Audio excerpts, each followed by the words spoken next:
Hi friends, welcome back to another story time with Carrie. Today we will be reading a book called The WUMP World, written and illustrated by Peet. The WUMP World. The WUMP world was a small world, very much smaller than our world. There were no great oceans, lofty mountains, giant forests on broad sandy deserts.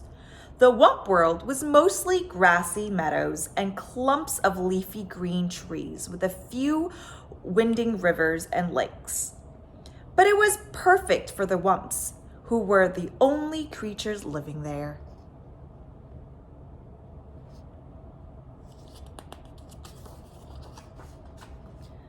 The WUMPs were simple grass eaters and spent most of their time grazing on the tall, tender grass that grew in the meadows. In warm weather, they cooled themselves in the crystal clear rivers and lakes, and at night they slept in the shelter of the bumbershoot trees to keep the dew off their backs.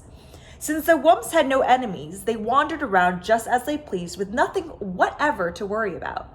However, the WUMPs would have worried if they had known that someone a million miles away was watching their little world.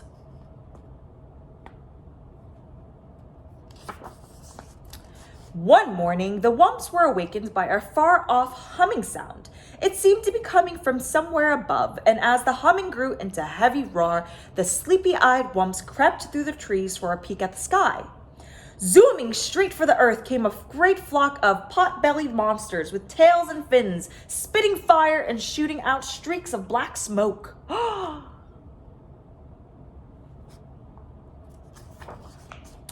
As the monsters swooped down to land, huge legs sprang from their bulging sides and like gaping mouths doors flew open, then ramps shot to the ground.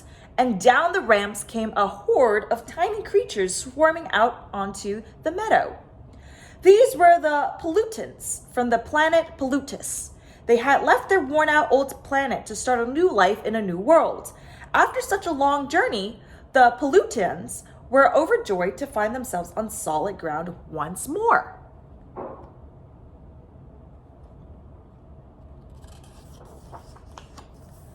They were all prattling with excitement as they followed their leader, the topmost Pollutian and world chief, across the meadow. At the top of a hill, the chief stopped for a long look at the surrounding countryside. Finally, he said, "Looks good. We'll take it. Plant the flag, Sergeant, and let's get things going."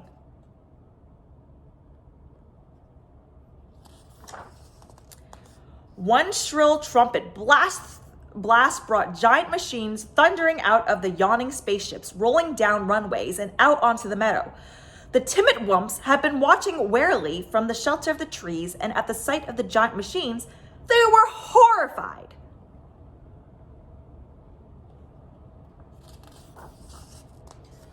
"Wump! Wump!" they cried. In a wild-eyed panic, they went Humpty-clumping off through the trees to go diving headlong into the nearest cave.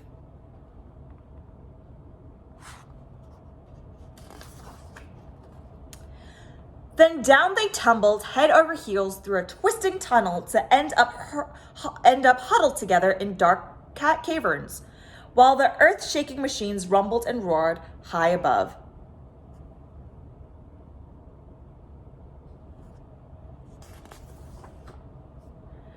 Once they got started, the monstrous machines moved at a furious pace, gobbling up trees and grinding them to bits. More giant machines flattened the ground, followed by great scoopers and scrapers and diggers and gigantic cranes.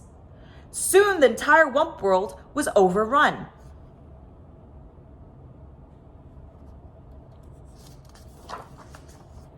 The busy little Pollutians kept their mighty machines going full blast day and night without let up, in a frenzy to improve their wonderful new world. Suddenly, great cities sprang up. Huge factory buildings with towering smokestacks, high-rise apartment buildings, and tall office buildings. And above them all loomed the 100-story skyscrapers.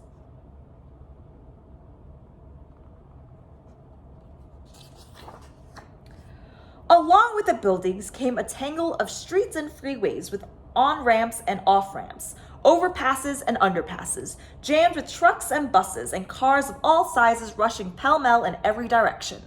It was one great turmoil of noise and confusion, and there was still more to come.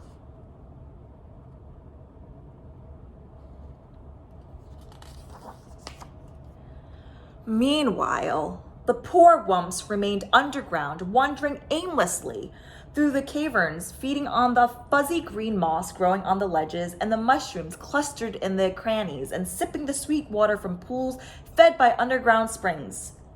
But they were very unhappy.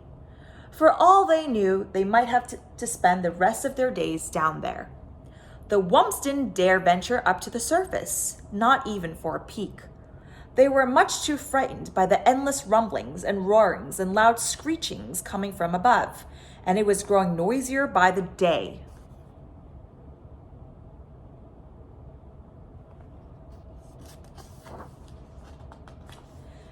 There was more and more noise and more of everything. More buildings with more smokestacks, puffing more and more smoke. More freeways with more traffic shooting out more and more clouds of exhaust. More trash and more trash piles with more and more waste gushing into the rivers and lakes.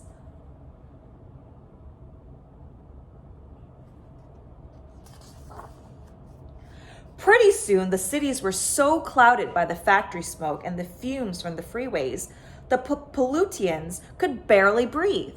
They went sneezing and wheezing about the streets, grouching and grumbling and blaming one another for the awful mess they were in.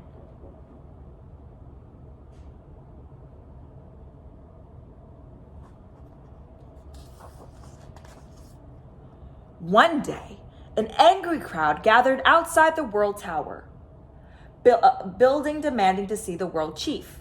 When the chief appeared on his balcony, all the pollutians began shouting at once, "We can't breathe the air! We can't drink the water! And we can't stand the noise! We've had enough!" Achoo! Sneezed the chief. "I know just how you feel, and something will be done at once, I promise."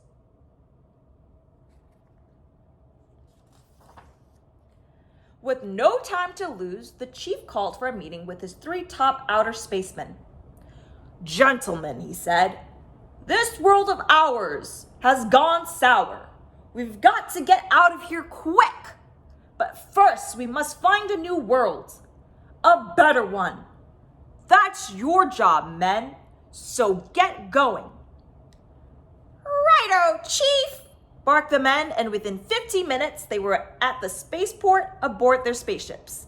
Then, zeroosh, zeroosh, zeroosh. The men took off in 3 directions, and in seconds, they were zooming about in outer space at 7,000 miles an hour. Days passed with no word from the outer spacemen.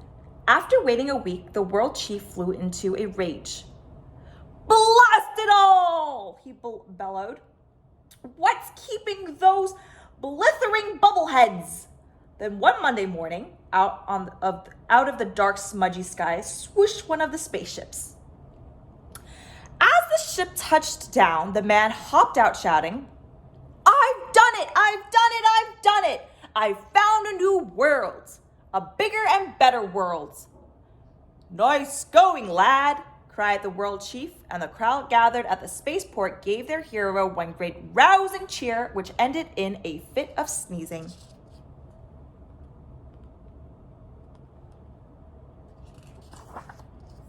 In no time, the great news was sent flashing around the world over radio and TV, warning all pollutians to be packed and ready to go within 24 hours.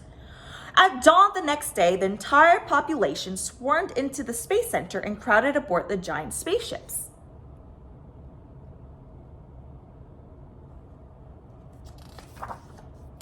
After double-checking to make sure all pollutians were accounted for, the world chief gave the signal for blast-off.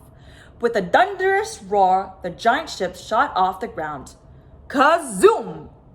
Up and and away through the smoke-blackened sky and were gone. And at long last, peace and quiet settled over the WUMP world. Then sudden silence came as a shock to the WUMPs. They could hardly believe their ears.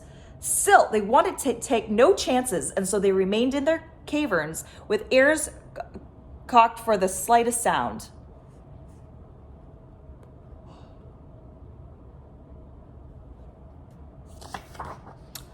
After a long silence, they decided it was time to go, and led by the biggest WUMP, they crept up the tunnel to the cave entrance to find it covered by a crust of cement.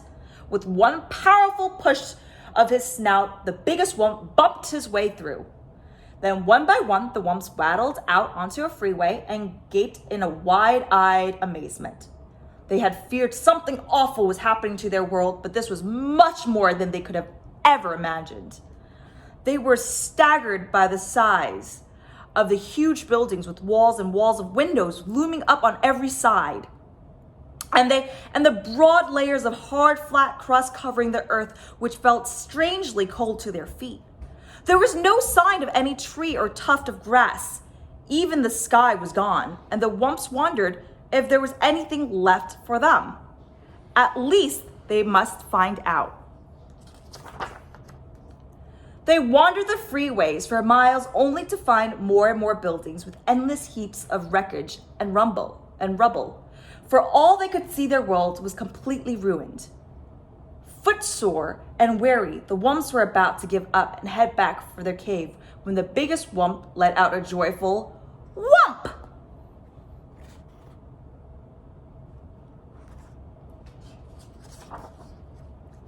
Just ahead of them was a grassy meadow with a clump of bumbershoot trees, all that was left of their lovely world. Wumping for joy, the WUMPs went bounding off the freeway out onto the meadow. Pretty soon, the hungry WUMPs were munching away on the tall, tender grass. Now there was new hope for the WUMPs.